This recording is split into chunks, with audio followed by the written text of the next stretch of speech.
Physicality in ice hockey and football is non-negotiable. There's a requirement to be able to run people over, take big hits and give out big hits. But how do you work on it in your strength and conditioning training?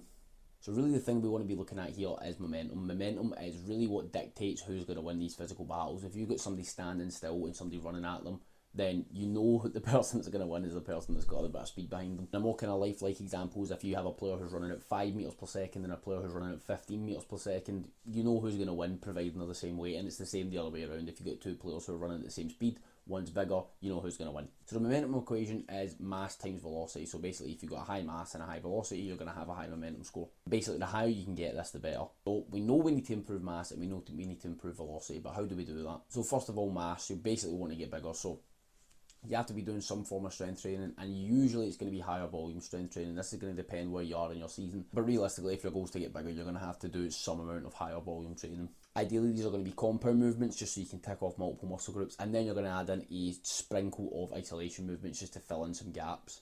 This could be anywhere from 25 to 40 reps split over multiple sets. And then where the real driver here for mass is going to be is eating a lot of food. So you're going to need to be in a calorie surplus. If you're someone who's not very big, just doing your strength training will definitely help, but just having that calorie surplus is really what's going to drive the increase in mass. So figuring out a calorie surplus is usually pretty easy. All you have to do is track what you're eating just now, and then next week add on 300 calories a day. If your weight doesn't move, just increase it a little bit again. Then the next part is going to be your velocity, so basically how fast you can sprint. There's two components here.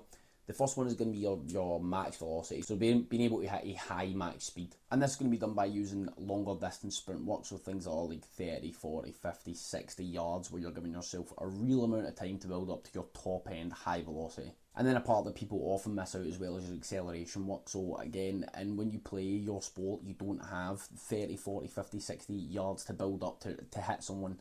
You need to be able to get up to a massive amount of your max velocity very, very quickly. So this is where the acceleration work comes in, things that are done over 5, 10, 15, 20 yards, where you're really having to accelerate as hard as possible. And then when you're in the gym using intense plyos like hops, bounds and Olympic lifts, things that are really going to challenge you to produce a lot of force very quickly, those are really going to help when it comes to acceleration.